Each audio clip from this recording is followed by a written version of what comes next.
Bienvenidos, Fright fans, and welcome to the horror show. I am Jaime En Fuego, here to present a special encore presentation that originally in 2015 was seen on my then YouTube channel, Jaime En Fuego, which was for a program called ENFUEGOTAINMENT that is in the process of a relaunch. But we thought that for the month of October, the best thing that we could do was bring the entire series coverage of the 1980s and 90s Tales from the Crypt HBO television show over to the horror show, show it to a larger audience so that they can appreciate all of the hard work. Man, did I bust my ass for that month or so, getting every single one of the 93 episodes done and reviewed and spoken about. We did a little of my little trope at the time, which was Bueno, Malo, Feo, which is a good episode, a bad episode, and an ugly episode. I am taking these 3 at a time, and then also a special 3-episode final edition covering all 3 of the films. Yes, there are in fact 3 films. So join me here as we jump into a little bit of a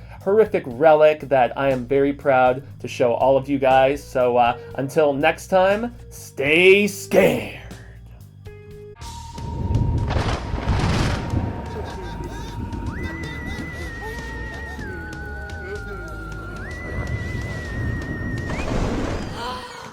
Gracias for joining me for another SCARIFIC segment of Tales from the Crypt coverage here on ENFUEGOTAINMENT for the month of October. I am Jaime En Fuego, and here at ENFUEGOTAINMENT I like to cover the hottest entertainment with an edge, and I don't think anyone can argue about how edgy and awesome Tales from the Crypt was in the 7 seasons that it aired. And so I was like, 93 episodes of Tales from the Crypt, 31 days in the month of October, what better than to go Bueno, Malo, and Feo, which is the way I always structure stuff, the good, the bad, and the ugly, and watch 3 episodes a day. The math added up perfectly. So yeah, let's just get right into it, guys. So I must admit, this was one of the first times where I didn't really like any of these Tales from the Crypt episodes. I mean, they're all just kind of okay, but hey, I gotta give the distinction. And so the bueno today is gonna be an episode called King of the Road. And the crazy thing about King of the Road and the other episode that we're going to be discussing on here called Showdown is they were not originally Tales from the Crypt episodes. Yeah, kind of crazy. So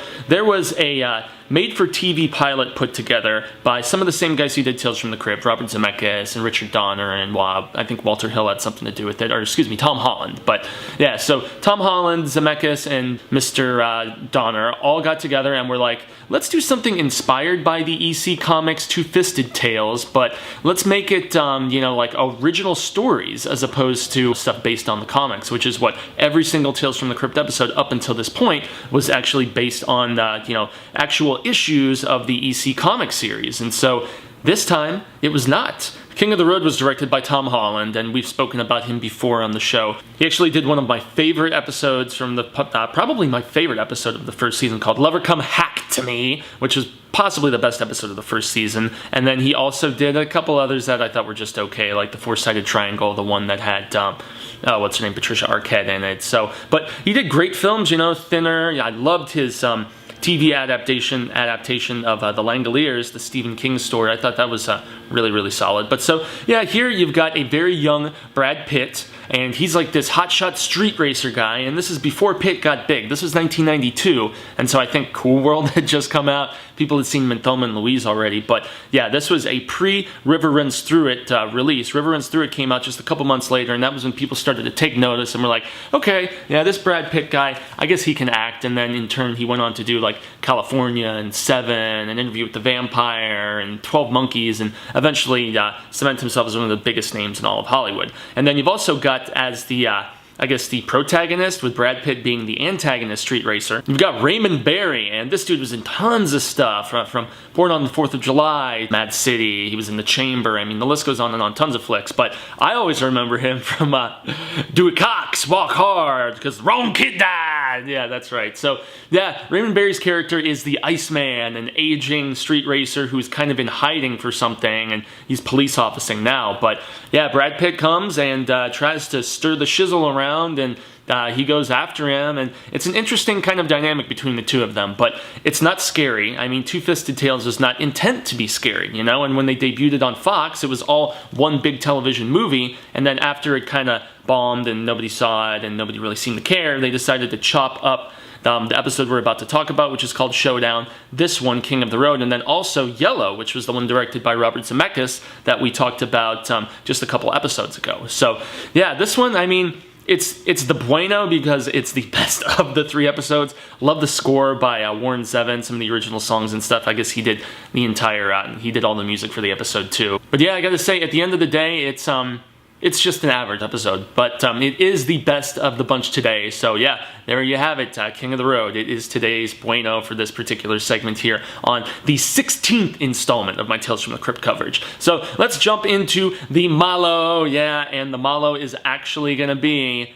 the aforementioned Showdown, and you'd be really surprised to know. I mean, this was directed by Richard Donner. Everybody knows the extent of his work, Lethal Weapon and, you know, Superman, all kinds of great stuff. Very capable director, very cool concepted episode. I don't know, and once again, this is not a bad, like a muy malo episode. It's just, it's okay, and I didn't enjoy it as much as the other 2 in this segment. So yeah, I gotta say it's just not that good, but it's not that bad either. It's just kind of forgettable. But I guess one of the only good things about it is that it is a Western, and I love Westerns, and so you've got this guy named Billy. He's kind of, seems like he's a Billy the Kid type, or at least that's what his character is based off of. I don't know. He's got lawmen after him, and he's going around, he's killing people. He's killing a lot of people, and he stumbles into a bar, and he takes a sip of some hooch, and then in turn starts seeing all of the people that he's killed, like appearing to him and coming and talking to him and giving him a hard time about how much of a butthole he was. And so, besides having Donner involved, you also had Frank Darabont, man. Yeah, Frank the Walking Dead Darabont, who also is an amazing director. I mean,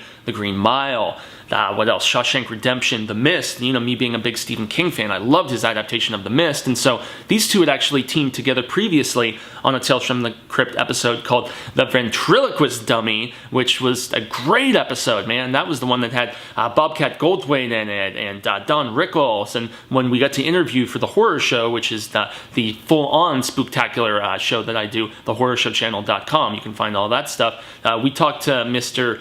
John Kassir, the voice of the Crypt Keeper, and he specifically mentioned Ventriloquist Dummy as one of his favorite episodes ever. And so you would think the reteaming of Darabont and Donner, it's going to be epic, right? But yeah, it was just, at the end of the day, not very good. It was kind of malo, kind of forgettable. It was cool to see David Morrison there. You know, my parents loved him on St. Elsewhere, and so did I. You know, and that was a great show. And he was also in The Green Mile. Yeah. So he was a protege of Mr. Darabont back here in 1992. But he's the lawman who's after our Billy the Kid type. Who, I mean, nobody's really gonna know him from anything except being like the ex-henchman homie of Chucky in the Child's Play movie, the first one. And so yeah, at the end of the day, Showdown, which was also an original story, which was part of the Two-Fisted Tales, that was an abrupt aborted pilot that never really did anything. It's the MALO today. It's the bad. It's just okay. So yeah, but less okay than the first one we talked about today.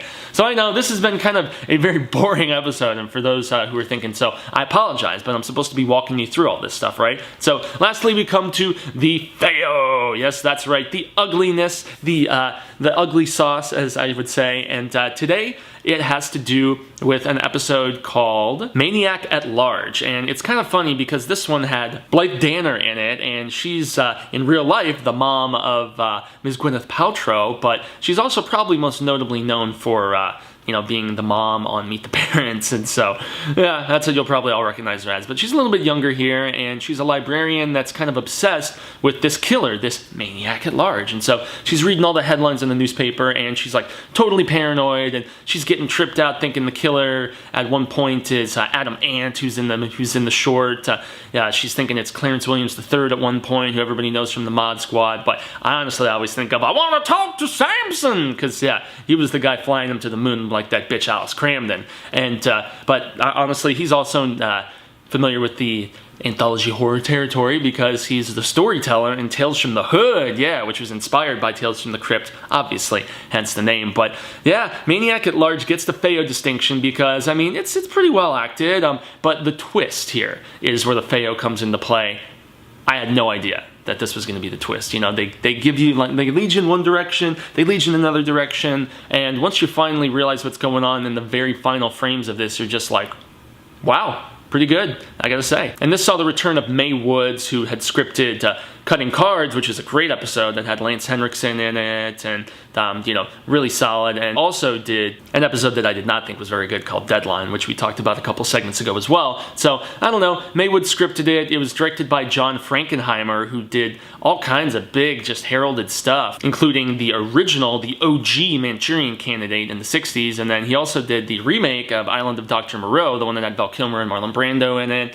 He also did Prophecy, which is a underrated 70s, late 70s film in my opinion. So, I mean, as I said, the Feo, the ugly in this is the twist that I sure as hell did not see coming. So, in any event, yeah, this is probably not one of my favorite segments that I've done, but as I said, I'm walking you through these episodes, guys. So, thanks for watching. I extend a grande gracias for that. Make sure to check out The Horror Show at the address below, thehorrorshowchannel.com, where I cover all kinds of spooktacular righteousness with my co-hosts Cecil Laird, Marsha Parker, and Susie von Slaughter, who you can see hosting Heavy Metal Television along with me. So, yeah, good times there. I've been Jaime En Fuego. I extend that grande gracias once more for y'all tuning in. You can find me on Twitter, Instagram, Facebook, and obviously here on YouTube, just at Jaime En Fuego, as you're seeing it spelled below. So, once again, guys, I will be back mañana with another installment of Tales from the Crypt coverage, and I'm looking forward to it. Hopefully the episodes will be better, and hopefully you will be tuning in as well. So, until then, adios, amigos.